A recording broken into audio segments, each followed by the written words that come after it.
Il était une fois un garçon nommé Hugo Cabret, parti à la recherche d'un message secret. Il faut que je comprenne ce qu'il veut dire. Et voici comment ce message allait guider sa route vers une nouvelle famille. De presse de Hugo Cabret, un film bien entendu de Martin Scorsese. Je vous demande tout de suite d'accueillir Chloé Grace Moretz, Isabelle, and Asa Butterfield Hugo.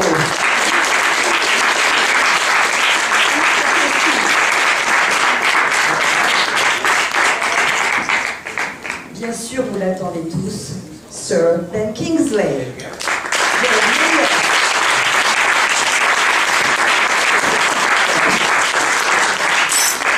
Et bien sûr, Martin Scorsese.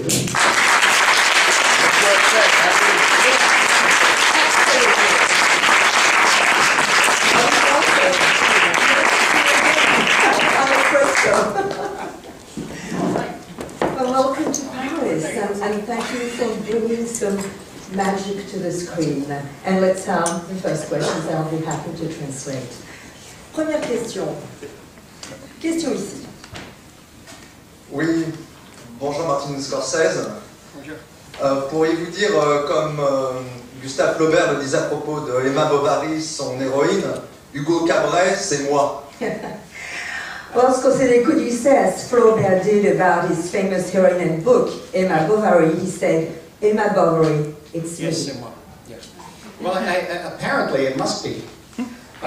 So many people have said that, and I think, to me, the connection that I had with the book when I read it first was with the boy, the isolation of the boy, and the fact that it resolves itself through Méliès and the invention of cinema, this for me was, you know, a direct contact, direct connection, I should say, with, I guess, the fantasy of, the fantasy, I guess, of my own childhood, in a way.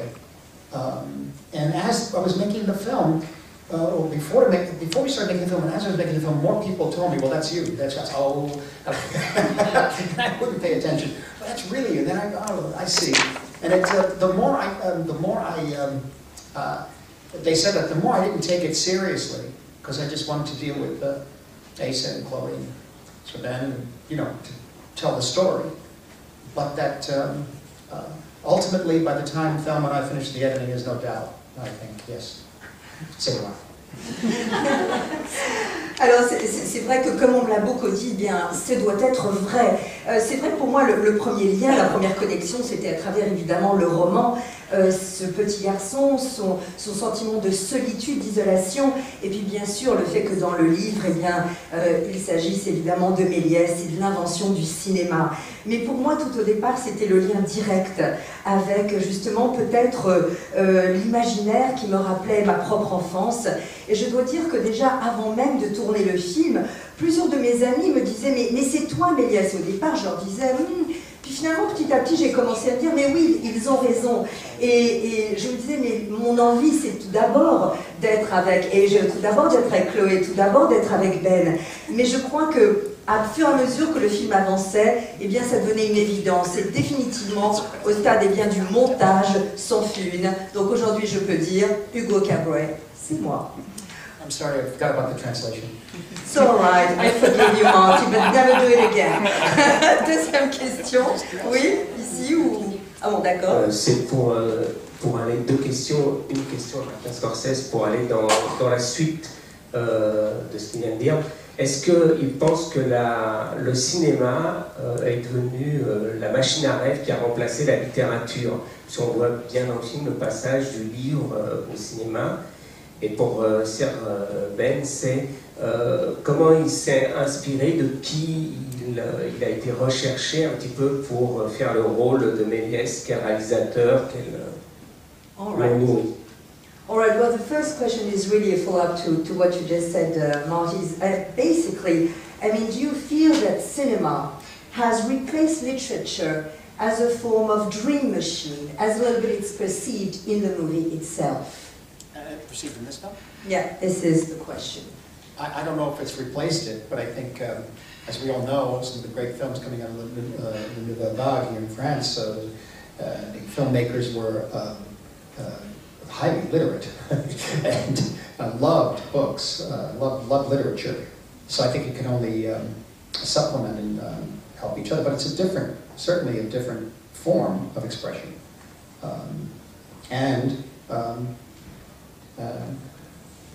There was the talk back in 1960s in New York about young novelists, or young students, I should say, not desiring to write the great American novel, but to make the great American film. But that was 40 years ago, it may have changed. Alors voilà, je ne sais pas si vraiment on peut dire que le cinéma a remplacé la littérature, car je crois que les grands films, et je pensais évidemment à vos cinéastes de la Nouvelle Vague, eh bien eux étaient très au fait des grandes œuvres de littérature et ils adoraient la littérature. Donc je crois que cinéma et littérature sont en fait très complémentaires, même si évidemment la littérature est une forme d'expression très différente de celle du cinéma. Je crois, c'est vrai que dans les années 60 à New York, certains étudiants eh bien, ne voulaient plus, c'est vrai, écrire le grand roman américain, comme l'on disait, mais voulaient surtout faire le grand film américain. Mais c'était il y a 40 ans déjà. So Ben, I mean, there's the second part of the question is for you. I mean, who or what inspired you to become Georges Méliès? Voilà, hein, je crois que le geste est édifiant. C'est Marty lui-même. Could you elaborate on that? I'd love to elaborate on Please that. do. Having worked with Martin Scorsese on Shutter Island, my projection's so good I don't. Yes, it's Yeah, exactly. Where's the mic? I don't like them. No, I don't want them. All right. Unless you guys I think would like they to need use the it. microphone. No, sorry about that. Thank you. Thank you, Showing sir. off for me. How's that? Wonderful. Having worked with Marty on Shutter Island, at the risk of embarrassing him, what we have in Shutter Island, what we have in Raging Bull, what we have in all of his masterpieces is a recognition of male vulnerability, and only a very confident man can film male vulnerability. Only a truly confident man can exploit his virile tenderness. And I knew that from Shutter Island to the journey of the children and Georges, that tenderness would infect the whole of our work together. Alors, c'est vrai que, ayant travaillé avec Martin Scorsese sur Shutter Island, bien sûr, et au risque de l'embarrasser, eh bien, comme l'on voit dans tous ces films, je cite Raging Bull, mais tous ces chefs-d'œuvre le montrent, eh bien, c'est un cinéaste qui sait filmer la vulnérabilité masculine. Et seul un homme extrêmement sûr de lui peut filmer cette forme de vulnérabilité, peut montrer et explorer cette tendresse virile. Et je savais, en ayant travaillé avec lui sur Shutter Island, que sur Hugo Cabret, avec les enfants et son regard, eh bien justement, il y aurait toute l'affection et toute la tendresse que j'attendais. Ça a été cela finalement, mon modèle et ma source d'inspiration. Autre question? Oui. Hi, I'm Salia Burford, journalist for This National, and my question goes to Martin Scorsese. I want to know, when you were a child, which movie mark hit you and made you decide to be a director making movies? Eh bien, cette question, bien sûr, s'adresse à Martin Scorsese. Quels sont les films qui, dans son enfance, l'ont influencé et l'ont conduit à devenir un grand cinéaste? Well, I mean, seeing many movies, American, British, and Italian neorealist films on television. And, the first French film I saw, Les Enfants de Paradis, on television, La Belle et la Bête on television with subtitles. So, I mean, I was moving along in my own life, my own way, but cinema was an obsession. But there was no possibility of making films. I mean, I came from New York, I had no possibility really of making them. But by the time John Cassavetes made Shadows, and the advent of the Eclair camera, the flexibility of the cameras and the equipment, the emotional power of his work with the actors in that film, that made it very clear that there were no more excuses. You had to do it. Alors voilà, c'est vrai que à la télévision, à l'époque, eh bien, je regardais les films américains, anglais, les films italiens, c'était l'époque du néoréalisme. Et le premier film d'ailleurs français que j'ai vu à la télévision, c'était Les Enfants du Paradis, et puis La Belle et la Bête, tout cela bien entendu sous-titré. Et puis c'était devenu pour moi comme une obsession. Simplement, dans ma tête, je venais de New York, j'y habitais, il n'y avait pas de possibilité pour moi de faire des films. Et puis un jour est sorti eh bien, Shadows de John Cassavetes, et c'est pour moi, avec l'invention évidemment de la caméra éclair, la flexibilité qu'elle apportait, et puis le pouvoir émotionnel qu'il arrivait à avoir de ses propres acteurs, et bien soudain je me suis dit, eh bien tu n'as plus d'excuses, il est temps de toi aussi t'y mettre et de faire du cinéma toi aussi. Autre question? Oui, oui. Le film est vendu comme un conte de Noël, je me demande si c'est pas juste un conte de Noël pour cinéphiles, avec donc le risque de s'écarter du public enfant. Donc j'aimerais savoir, c'est une question pour Asa et Chloé, quelles étaient leurs visions de Méliès avant le film, s'ils le connaissaient, est-ce qu'ils ont appris de Méliès, est-ce que ça les a touchés en voyant le film? Et ma seconde question est pour tout le monde, puisqu'il est question de littérature dans le film et du pouvoir évocateur de la littérature, est-ce qu'il y a chez tous les quatre un livre qui les a tellement touchés qu'ils ne voudraient pas le voir adapté au cinéma de peur d'être trahi? All right, this is really a question for you. Well, I mean, the film Hugo Cabret is really like perceived and sold to the audiences worldwide as really like a Christmas fable, carol film. I see you nodding, Marty, but you know, basically that's the way it could be perceived. Do you feel that, in a way, this is a question for Asa and Chloe, that as children and as kids and grown-up adults, how did you perceive Méliès? Did you know him before? Did you learn something from him as you were doing the film? Yeah, it's interesting. Well, not only working on this film, you know, working with Marty at all in our career, but much less at 14, we learned so much, not only as actors, but in the knowledge of film history, which Asa and I didn't exactly appreciate as much as by the time we were done with this film, we realized how much of an honor it is to be an actor and have the opportunity of being able to work with Martin Scorsese, you know, and being able to do a movie that's so historical and really puts it out there for people to realize so much more about cinema. And yeah, I mean, we know a little bit about Georges. You know, I'd seen the sort of the key image of the man in the moon with the rocket in his eye, but we knew that he was one of the founding fathers of cinema. But yeah, as Chloe said, we didn't appreciate the sort of the history of cinema as much as we do now, thanks to Martin, of course. But now he gave us a lot of homework. Yes. So I think me and Chloe are pretty appreciative. I reckon we could have a legitimate conversation with Marty now about well, you think that until you get into a conversation with him, and then he schools you, and you're like, oh, whoops.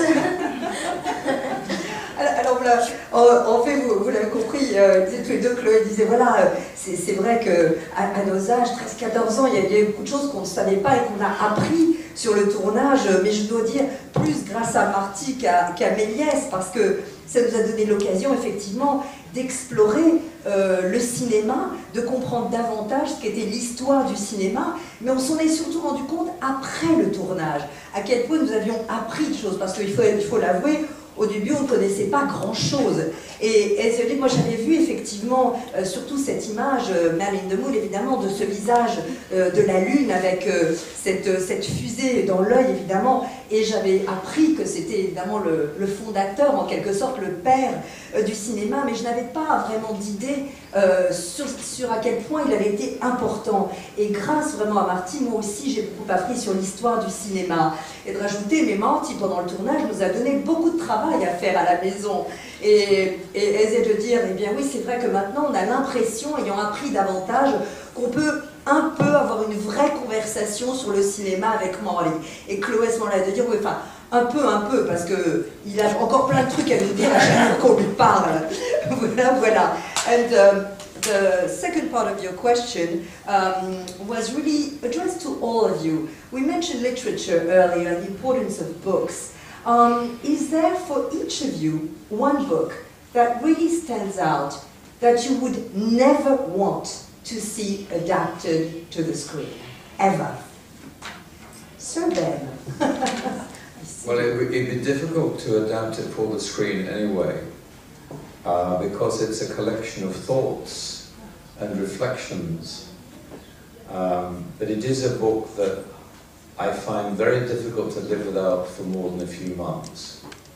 It's called The Myth of Sisyphus by Albert Camus, and if it were possible in an episodic way to translate that into film as a stream of consciousness and genius, it would be extraordinary. But that is a treasured book of mine. Alors voilà, pour Sir Ben Kingsley, eh bien, dire voilà, de toute façon, le livre dont je vais vous parler serait très difficile à adapter, quoi qu'il arrive, puisqu'il s'agit davantage d'une collection vraiment de pensées. Et je dois dire que c'est un livre dont je ne peux passer, et littéralement j'y reviens à peu près tous les 2 mois. Et bien sûr, c'est le mythe de Sisyphe de Camus. Et je crois que si l'on pouvait peut-être le réaliser, mais d'une façon un peu épisodique, c'est-à-dire petit à petit, comme ce que l'on appelait le nouveau roman, le Stream of Consciousness novel, c'est vraiment le nouveau roman, c'est-à-dire qu'on est dans l'inconscient du personnage, et bien là peut-être ce serait quelque chose qui serait assez incroyable, mais je ne crois pas que ça puisse être fait. Mort, is there a book that you love, that you would never adapt? I'm trying to think of it. There,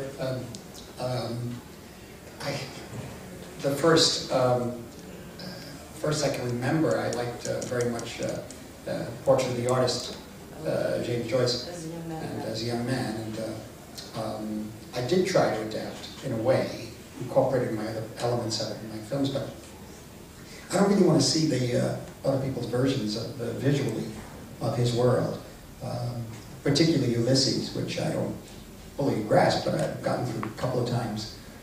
But I'm not, as I say, my background, my family, they were not in the habit of reading, so I had to find these things myself in a way. And so it's been, in the past 30 years or so, a very, very exciting time to be reading a great deal. But the Ulysses, the James Joyce style, there's something about it that is just magical in terms of the sound of the language and the combinations of words. All right. The imagery. Well, it's still the stream of consciousness anyway. Yeah. Mais oui. Eh bien, c'est vrai que, évidemment, c'est très difficile comme question, mais je pense tout de suite à un livre de Joyce, le portrait d'un artiste, comme je nomme, Portrait of an Artist as a Young Man. Et je crois que, bien sûr, j'ai beaucoup de mal à imaginer comment on pourrait visualiser vraiment les mots de Joyce. Je pense en particulier à Ulysses, à Ulysse. Parce que pour vraiment comprendre la complexité de cet univers, c'est très difficile. Et en plus, je ne viens pas d'un milieu où l'on lisait énormément. Donc pour moi, la lecture, depuis 30 ans, c'est un territoire que j'explore avec passion. Et c'est extraordinaire pour moi que de lire. Mais je crois que véritablement, le style de James Joyce a quelque chose de magique dans sa rythmique, dans ses sons, dans cette combinaison de mots qui, pour moi, évidemment, serait difficile à adapter au cinéma. What about you, Hazel? I've been thinking very long and hard on this. Well, I have 2 minutes. Of 2 minutes of very hard thinking. I really do not know. I have lots of books that I would think that would make I read too much. You never read too much, young man. Never. There are lots of books that I would like to see in films, but I cannot think of a single book that I don't think would make a good film. It's a good question. Who said it? Who said it? Well, usually Alex has great questions that few people understand. Donc voilà. Donc, Hazel l'avait compris, il lit énormément, confirme Marty, mais en fait, il n'y a pas un livre qui, pour lui, évidemment, ne serait pas adaptable à l'écran. Is there one for you, Chloe, or not? It's hard because I'm a huge romantic, and so I've read all the classics, and one of my favorite books of all time is Wuthering Heights. And the problem is I'm very, and I read that book actually during Hugo, and I think I read it about 4 or 5 times since. And the thing is, I don't think anyone could portray it as Emily Bronte wrote it. You know, I think that's the reason I probably wouldn't want to see it adapted, is because I don't think they could get her, you know, her writing style on a screen, you know. And I mean, I think they just made a movie actually about Wuthering Heights, and it's hard because Second one. is it? Laurence Olivier was in the first one. Yeah, was it good? I think so. Yeah. Did they portray it like the book? Yeah, they got Quite it. amazing. Well, hey. See? Well, See? then you know, Love it. I actually should see that, shouldn't I? See? You learn a lot in press conference in Paris. Alors voilà. Alors Claude de nous dire qu'en fait c'est une grande romantique et que son roman vraiment préféré, bien sûr, c'est Léo du Hurlement d'Emily Bronte, et d'ailleurs elle l'a lu pendant le tournage de Hugo Cabret, et s'est dit voilà, je pense qu'il serait très difficile de transposer au cinéma l'écriture vraiment d'Emily Bronte. Son style serait pour moi très difficile, et à ce moment-là, évidemment, Sir Ben de le dire, ça a été déjà fait 2 fois, et une fois évidemment avec l'immense Laurence Olivier, and now there's a new one coming out, absolutely. So you have a chance to catch it twice. Oui, le micro, pardon, oui. Une question pour Martin Scorsese, s'il vous plaît. Ce qui m'a particulièrement ému dans votre film, c'est cette sinistre prison pour orphelins au cœur même de la gare. Alors, au lendemain de la guerre qui a fait tant d'orphelins, est-ce que ça a vraiment existé, ou est-ce que c'est un élément de pure imagination?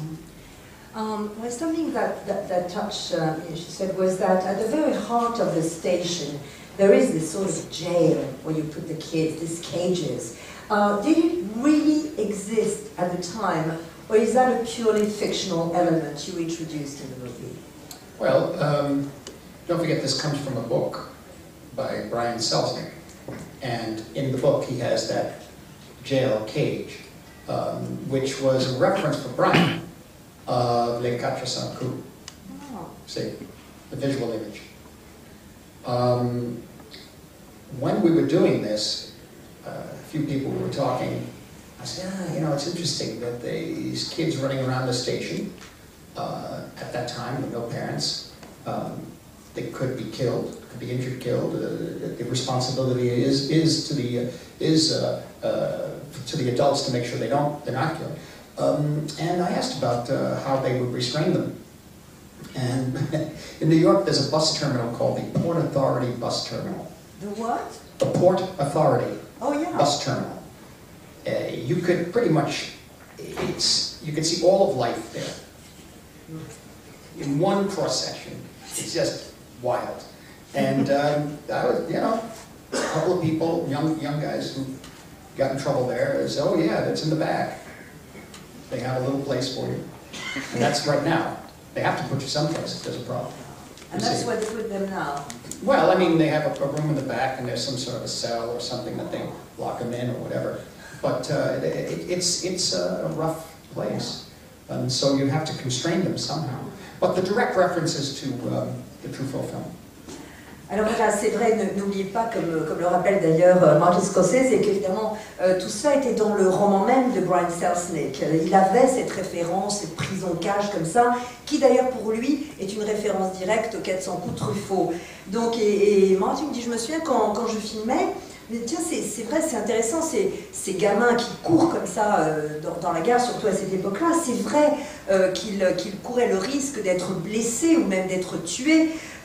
Donc il y avait une responsabilité à vraiment, en quelque sorte, les empêcher de se faire mal ou de se faire tuer au sein de cette gare. Et je me souviens je me suis dit qu'au fond, aujourd'hui, eh bien, il y a cette station de bus à New York qui s'appelle The Port Authority Bus Terminal. Et c'est vrai que là, quand on y va, eh bien, dans ce carrefour, on voit vraiment la vie difficile telle qu'elle peut être à New York. C'est un endroit assez dingue. Et là aussi, aujourd'hui, il y a un endroit où effectivement on enferme les jeunes ou les gens qui sont jugés dangereux pour eux-mêmes ou pour les autres. Autre question au micro? Là, oui, pardon, le micro. Alors, c'est une question pour Martine. Oui. Aussi. Est-ce que vous voulez continuer à tourner des films en 3D? Et est-ce que vous êtes aussi tenté par la performance capture, comme Spielberg l'a fait pour Tintin? Well, yeah, in 3D. And are you tempted by performance capture as Spielberg did in tinted? No, I don't think so. Not performance capture. I don't think that's. I still like to work with actors, people, in a way. That's another form, visual storytelling. I happen to be fascinated by 3D since I was very young, and I always say, you know, especially when film first started being created, the demand was for, from the inventors and the audience, sound, color, and depth. You have the sound and the color. The depth has always been a problem because of the different processes and the expense. But we see in 3D for the most part, and it's a part of our lives, it's part of how we communicate. So why can't we use it as a narrative tool, narrative element in storytelling? And then it's subject to the taste, whether it's subtle, whether it's obtrusive, it's subject to the person who's telling the story and visualizing the story. So that's my... So you intend to... I would like to. It depends on the flexibility of the equipment too and the amount of money. Alors voilà, donc la performance capture, non. Il dit qu'il aime travailler avec des acteurs, mais il précise des gens, des vrais gens devant moi. Et c'est vrai que c'est une autre forme d'expression visuelle. En revanche, la 3D, eh bien, c'est vrai qu'elle me fascine depuis mon plus jeune âge. Et c'est vrai que si on y pense, eh bien, il y a toujours eu, le public a toujours eu finalement une exigence en quoi? Le son, la couleur et bien sûr la profondeur de champ. Et il se trouve que le son et la couleur, eh bien, les problèmes ont été résolus assez rapidement. Quant évidemment le problème de la profondeur et de l'espace, eh bien, il y avait beaucoup de problèmes jusqu'à présent. Tout d'abord à cause de la complexité du processus lui-même, mais aussi des coûts que cela entraînait.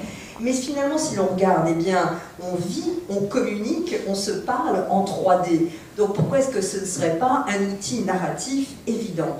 Maintenant, bien entendu, tout dépend de la façon dont on utilise cette 3D. S'il est utilisé de façon subtile, ou bien si au contraire, elle est utilisée de façon vraiment intrusive. Donc ça dépend vraiment de la personne qui, en quelque sorte, filme, qui raconte l'histoire. Et pour l'avenir, eh bien, effectivement, si il y a une flexibilité grandissante et si les budgets s'y prêtent, la 3D, pourquoi pas dans l'avenir?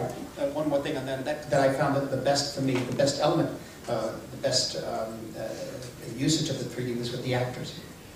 It does something with the actors that makes it, the performances are you know, your relationship to the actor is very different in 3D, and it enhances it. That's more than any visual effect that I'm talking about. So. Voilà, donc voilà, en fait, pour Marley, bien évidemment, le meilleur usage de la 3D, en tout cas tel qu'il a expérimenté, eh bien c'est justement avec les acteurs, car cela permet une relation très différente, beaucoup plus intime finalement, grâce à la 3D. Cela vraiment, en quelque sorte, rend cette expérience et ce relationnel encore plus proche et plus intime. Donc pour lui, c'est là où la 3D prend toute vraiment son importance et son utilité. Il y a une dernière question. Qui a le... Ah, ok, micro ici. En fait, il y a deux questions en une. La première, dans les conversations avec Richard Schickel qui sont parues en France il y a très peu de temps, Scorsese évoque un doute quant à la suite de sa carrière. Il hésite entre, dit-il, approfondir l'univers qu'il a déjà exploré jusqu'ici et se mettre à l'épreuve. Est-ce que Hugo Cabret est une mise à l'épreuve pour lui? Et la seconde question, dans ses rapports entre ce cinéma pionnier qui est celui de Méliès et cette 3D, cette technologie ultra sophistiquée aujourd'hui, y avait-il quelque chose de l'ordre du vertige ou de l'ivresse pour un cinéphile passionné comme lui que de travailler l'un avec l'autre? All right. This is a two question for you, Marty. As you said in conversation with Richard Sheehan, you said that you didn't know whether you wanted to, in a way, deepen your exploration of a universe you already have been to, or if you wanted to tackle new challenges and new territories. Do you feel that with Hugo Cabret you entered new territories, new challenging depths? Yes, I did, yes, because every time we set the camera up, and even in the design of the picture, prior to actually trying to shoot it, this element of depth was present and was accounted for and dealt with. But when we set the camera, everything, the rig, I should say, it was a different experience, and we had to rethink everything we thought we knew. Myself, Bob Richardson, Chris Sargent, all of us, Chris, my AD, about how to tell a story with pictures. And we accidentally discovered some wonderful things, and then, of course, we ran into some difficulties from time to time, but it was really rethinking storytelling. Alors voilà, c'est vrai que oui, effectivement, Hugo Cabret fait partie justement peut-être de ces défis, car on avait même avant de tourner le film, eh bien effectivement, il fallait prendre en compte l'élément de profondeur, donc vraiment le design même du film, car cela, évidemment, le positionnement avec la caméra avait toute son importance. Et puis il fallait bien entendu repenser l'image, repenser la façon de dire une histoire. Et avec mon DP, avec Bob Richardson, tout ça, nous en avons beaucoup parlé. Et nous avons retrouvé, nous avons redécouvert et revisité la façon de finalement dire une histoire à travers les images. And the last part of the question was about Méliès, of course, and the mix of Méliès and technology. Was there a kind of, I would say, a drunkenness? Or was things of being totally elated by dealing with Méliès and new technology? Well, it was. I mean, it took me about a year of pre-production to decide ultimately which scenes we'd show with Méliès directing his films, because we have to recreate as much as possible. The sets have to be in black and white because he was using orthochromatic film. The costumes, to a certain extent, black and white, the use of makeup. All these things came into play. But yeah, we had a very good time doing that sequence, shooting the film, but it took about a year's preparation on all details. Every aspect of production. It's too complicated to get into now, but even to just hint at certain things by showing a metronome, which means timing and pacing and technical precision, his invention. I mean, I think right now, a time that we're at the same time of opportunity now in technology, and the same world is opening up to us. Another world, I should say, is opening up to us right now, which was at that time, the same kind of creativity is present in the modern day, and that is the new technology and what the new generation will do with it. And all I'm trying to say is to keep an open mind, and new forms they are happening right now, things we can't even think of. And so we're at that time again when Méliès was working, in a way. Alors oui, bien sûr, ça nous a pris à peu près une année de préparation pour se dire voilà, quelle scène déjà des films de Méliès nous allons choisir. Et donc la recherche, les costumes, ça a été, en plus c'était du noir et blanc, le maquillage. Comment préparer une scène, ça nous a mis un an à peu près. Parce qu'il fallait surtout, effectivement, penser non seulement à tous ces détails, mais aussi au timing, à la façon dont, techniquement, on devait faire cela. Et je crois qu'aujourd'hui, pour reparler de Méliès, eh bien, nous sommes à l'orée d'un nouveau monde qui s'ouvre à nous, comme nous l'étions du temps de Méliès. Il y avait, avec les nouvelles technologies, finalement, toute une nouvelle génération va devoir ouvrir les yeux sur un nouveau monde. Et c'est un petit peu mon message, gardez les yeux ouverts pour toutes ces nouvelles formes qui vont vraiment apparaître, certaines que nous ne connaissons pas encore, et qui vont ouvrir toutes vos imaginations. Ainsi se conclut presque la conférence de presse, because I have 2 questions for you, that are questions from Mission Cinéma Paris Film, Mr. Scorsese. So are you ready for these 2 questions? It's about you and Paris. So filming Paris and filming in Paris, what does that mean to you, both in terms of the history of cinema and what it felt for you today? Well, the shooting in Paris, particularly shooting a film about that has a major element in it of the invention of cinema, is it was very special, special feeling, more than a homage, more like a pilgrimage. You see, back to the holy place, on the sacred space, the sacred place, yeah. And that really had that feeling. And also we shot here in the last 2 weeks of August, so that the streets weren't as crowded. Alors voilà, filmer évidemment à Paris, évidemment pour moi c'était un moment extrêmement spécial. Et je dirais que plus qu'un hommage, ça a été un pèlerinage. vers un lieu sacré, un lieu saint, et je pèse mes mots. Voilà ce que cela m'a fait comme effet. Et surtout, nous filmions les 2 dernières semaines d'août, donc il y avait beaucoup moins de gens dans les rues, et cette sensation était amplifiée. Dernière question. What memories will you take home with you after shooting Hugo Cabret in Paris? Well, it was one of the best times that I had shooting the film here, especially with my family, and my young daughter was with us. Just turned 12. It was a great deal of responsibility making this movie is due to her. It was a special time. Just being in the theater de Louis Jouvet, what is it, the Théâtre d'Athénée? It's amazing. When you did the magic act there, it was phenomenal. And the feeling was so extraordinary, the atmosphere, the ambiance, and then the interior de Sorbonne, and also that Bibliothèque de Saint-Geneviève, I think it's called, which is amazing.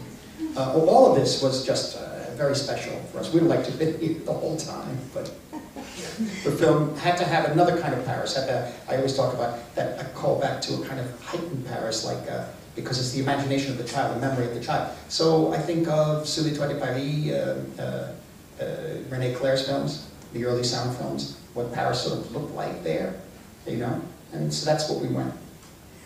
Alors voilà, oui, bien sûr, c'était pour moi, je crois, un des meilleurs moments pour moi, ce tournage à Paris, d'abord parce que je y étais avec ma famille et ma plus jeune fille qui venait d'avoir 12 ans, et elle est en partie responsable de cette envie que j'ai eu de transposer Hugo Cabret à l'écran. Donc c'était vraiment très, très émouvant, et donc d'être à la fois dans le théâtre Louis Jouvet, où justement Soben vient justement à cette scène extraordinaire de magie.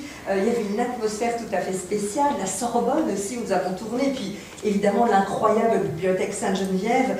Donc voilà, j'aurais aimé tourner dans ces lieux réels tout le temps, mais on avait pris le pari de tourner un peu le Paris, de montrer un peu le Paris de René Clair par exemple. Donc notre Paris à nous, le Paris de Hugo Cabret, était un Paris sublimé. Well, thank you for coming to the real Paris. Thank you all and thank you for being here.